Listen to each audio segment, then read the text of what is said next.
Say, Yamwaka, baby, Adom TV, Badwam Afisem, so Mambo Atama, Evangelist Diana, somewhere Yadamase, I was a pair on the Abre, dear do sono, and a Benadentino Faith Homeopathic Clinic, a Waha, Minianum Mema Papa B, and I'm no baby D and come way.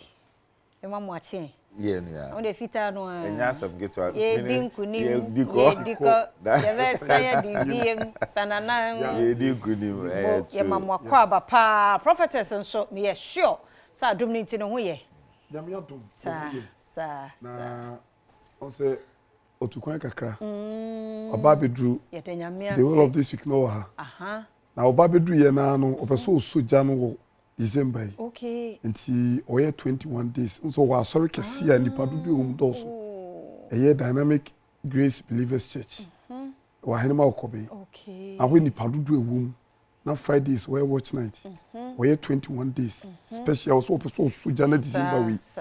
Aya obi oba obeji edu bia no. Asi nsia fufum. Na niam. Ana wato. So to also to safro bibia. Omra meboa no na sa 21 days. Fasting prayers.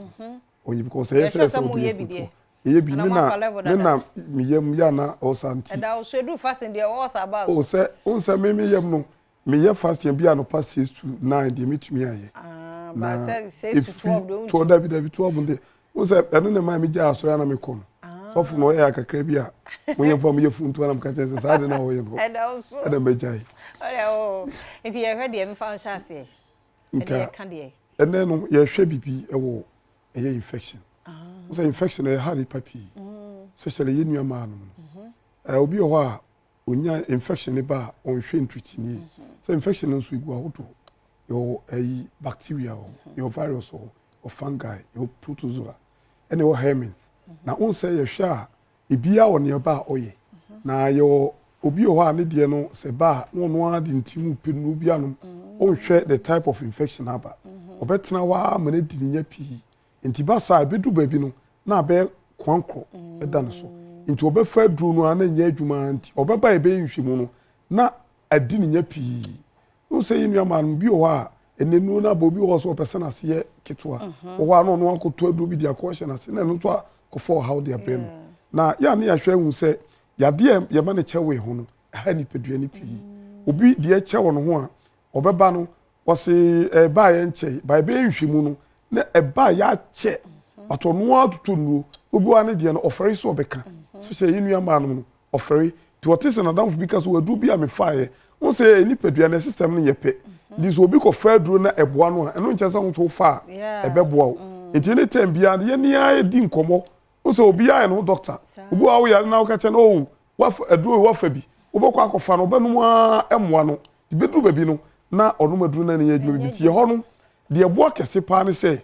ye wo mfidie isof maame ba wasa de mfidie aba ye mfidie no ebo mi ehunu yade kropote ebrekro eba ye de ade na ye so ye de bi ho betre ni pedue mu a symptoms no enshow ntem obi wa ne de no immune system ne wo fom nti no ne de no show ntem obi wa o yare yade de ne beto dem no obi be yare de akọ adwuma aba enti de bi e pese wo ye nhwehwemu enti wo si Christmas yi saa bosumu ensi o se ye free screening free screening na so obehwe ni pedua mu ye screening ni pedua no check 36 organs obu ho obetena wa nti so oba ni e check hu na afidie na kire eduru aye mfama no eduru no so ye de ma no a yade ne yade obekọ because ye hu yade pote ehunu brekro baaye ye hu brekro baaye eduru no no a se de yade nti be se ko enti se de be a yade me ye kwankro because yade ye se fiti prekopa na be ye kwankro eda wo so che na wotena wo che na se ni pedua no a won se ye sauce na nyame hye da di ma ni pedua nse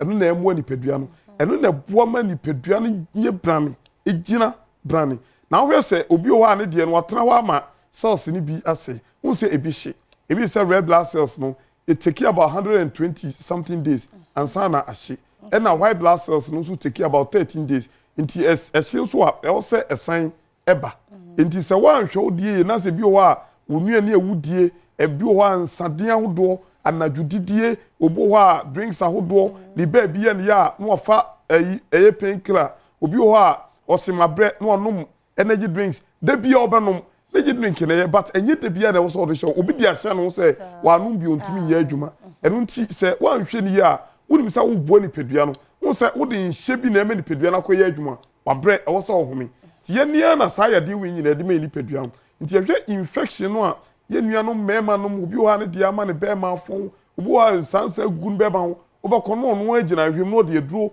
ɛsra ne bɛma no sɛ ne bɛyɛ ansansa ne bɛhye batade a wo nipadua no mu no ɛwɔ sɛ yɛ mu oduro bɛyɛ frim nti yɛhwɛ yade bi obi wo ba na ya na areho enye se bia woni ska o because opese yade no contempt onu adi nu bi aya wati din wo baabi no onu ti ba se ha ni pedua no nti e bese se wo hwen baabi a wo bia no mema yade no na so nche before se cancer beba no na wo cells no e na develop ya be cancerous nti se wo nche ki ni pedua no ntentem anye screening ntentem a anytime bia no wo cells no develop e cancerous a na wo ho a se wonya vagina cancer mo no wo wow si prostate cancer na chese on time check ni pedua no hwese obi ani ade be na wo hu ono a wo no de aduru aguso o mehwe de enti ade be wo hu ba de aduru aguso enti be wo na abus na ni na fra enti yesrew Christmas yi ndens we de face screening ba be ye bi ni en check ni pedua nyina fi utran be pe wo na no organs no a eye adwuma yi no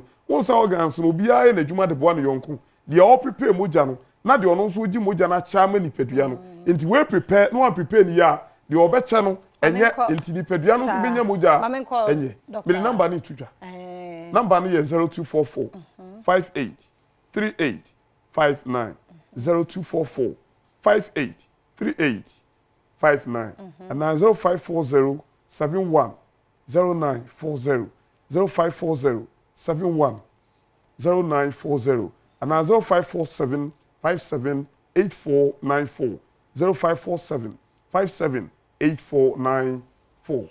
Yo, mame, Nyamisha, di kan yemfa ye locations in Entubia. Se oba Accra ha no mo a ye wo ye Abuya Junction. Ufri Santa Maria Ekoso tu mo a ye wo Abuya Junction. Eho ana ye di adwuma. Oko Koforidi anso a ye wo Portland Junction, Landry Managers Road. Ana oko Kumasi nso a ye wo Ahenema Kokoben.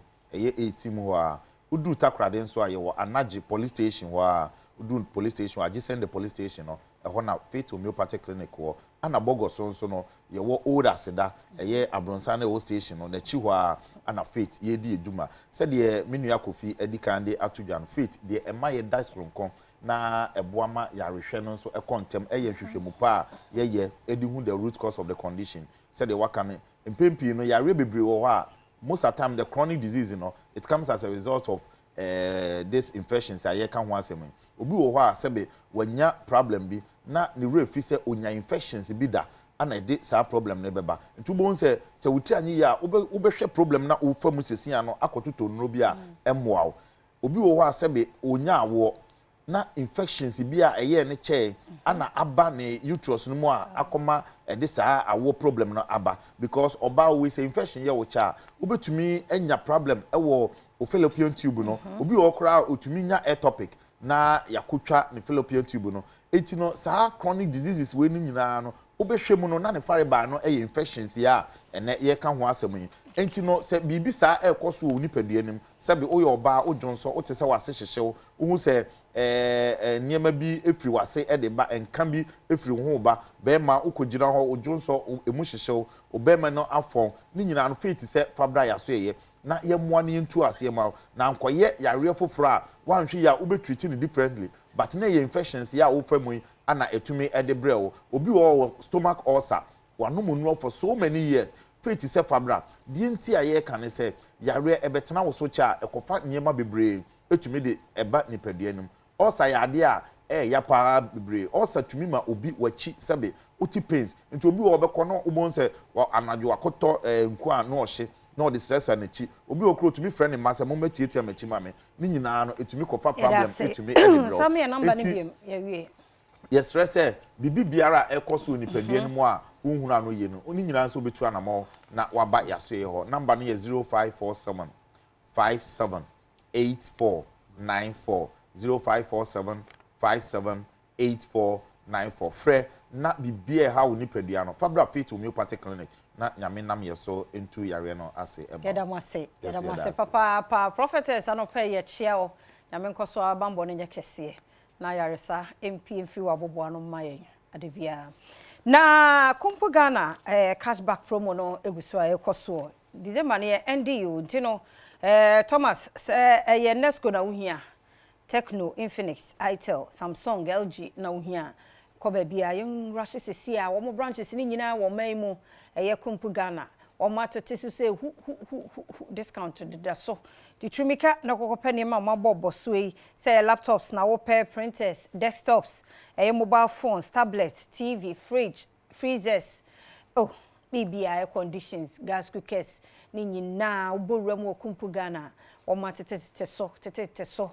Na wo to ade na wo showroom ha wo ye wo selection no ne ade. Wo an so bia beta pio abeti no abusa question ba kumie question ani ba bia edan ni mu wa na nam utwa sika from 2000 call no age Kumpu for one my ade branches ni nyina na sa promotion yi ekoso ntitrimika sisi na borua Kumpu Ghana sisi a December mu nyina ekoso 0302 752020 now no one more edi enkomo ahana brema kwan na anopai yenkomo no yede asie yeda se omre no wadaje o mahine kwabna santia ye krado etwaso